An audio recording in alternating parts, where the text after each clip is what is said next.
کیا آپ اس شخص کے بارے میں جانتے ہیں جو آج سے ہزاروں سال پہلے پیدا ہوا لیکن آج بھی ہمارے درمیان زندہ ہے؟ یہ شخص مختلف موقعوں پر ہمارے سامنے آتا ہے اور ہمیں راہ دکھاتا ہے۔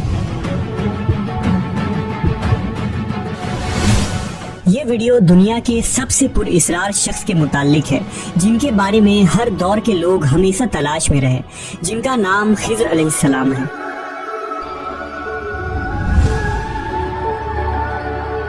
حضرت خضر علیہ السلام کو ہمیشہ زندہ رہنے کی قوت کیسے ملی، اس کے متعلق مختلف واقعات ملتے ہیں۔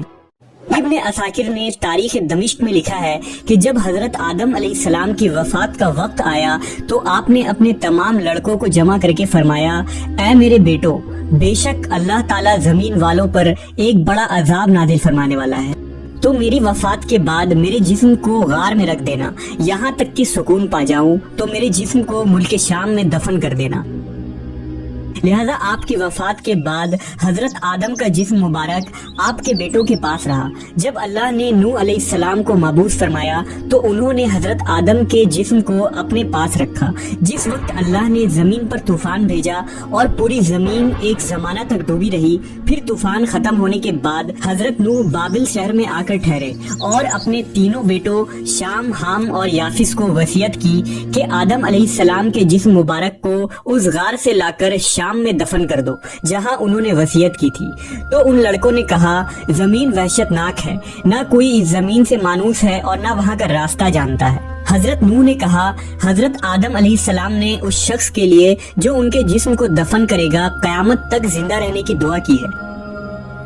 پھر آپ کا جسم مبارک اسی طرح رہا یہاں تک کہ حضرت آدم کے ایک سلبی اولاد جن کا نام خضر تھا، انہوں نے آپ کے جسم مبارک کو دفن کیا۔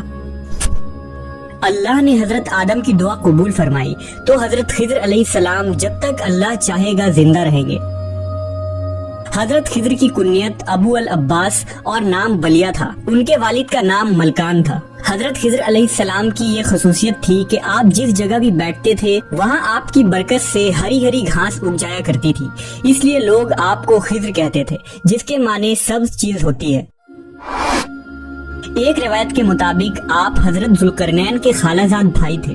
حضرت ذوالقرنین اللہ کے ایک نیک بادشاہ تھے جنہیں اللہ نے زمین کے بڑے حصے پر حکومت عطا فرمائی تھی۔ حضرت خضر حضرت ذوالقرنین کے وزیر تھے۔ کتابوں میں حضرت خضر علیہ السلام کی لمبی عمر اور موت نہ آنے کی وجہ یہ بھی لکھی گئی ہے کہ آپ نے آب حیات نامی ایک چشمے کا پانی پیا تھا۔ آب حیات کے بارے میں یہ بیان کی جاتی ہے کہ جو اسے پیے گا یا اس میں غسل کرے گا اسے کبھی موت نہ آئے گی۔ توریت کے باب یوحنا میں آب حیات کا ذکر یوں ملتا ہے، پھر اس نے مجھے بلور کی طرح چمکتا ہوا آب حیات کا ایک دریا دکھایا جو خدا کے تخت سے نکل کر اس شہر کے درمیان میں بہتا تھا اور دریا کے پار زندگی کا درخت تھا۔ آب حیات کا ذکر قدیم داستانوں اور کتابوں میں بھی ملتا ہے۔ ان داستانوں میں 3 شخص کا ذکر کیا گیا ہے جو آب حیات تک پہنچ گئے تھے۔ ان میں ایک حضرت الیاس علیہ السلام، دوسرے حضرت ذوالقرنین اور تیسرے حضرت خضر علیہ السلام ہیں، جن میں صرف حضرت خضر اور حضرت الیاس کو ہی وہ پانی نصیب ہوا۔ روایتوں کے مطابق ذوالقرنین نے قدیم تاریخی کتابوں میں پڑھا تھا کہ سام بن نوح کی اولاد میں سے ایک شخص چشمہ حیات سے پانی پی لے گا تو اس کو موت نہ آئے گی، اس لیے حضرت ذوالقرنین نے اس پانی کی تلاش میں مغرب کا سفر کیا۔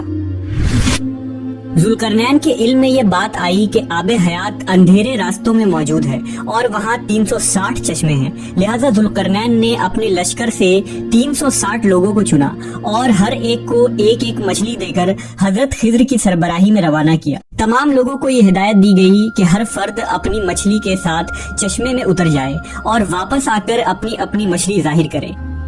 کافی لمبے سفر اور دشواری کے بعد آخر کار یہ لوگ اس چشمے تک پہنچ گئے۔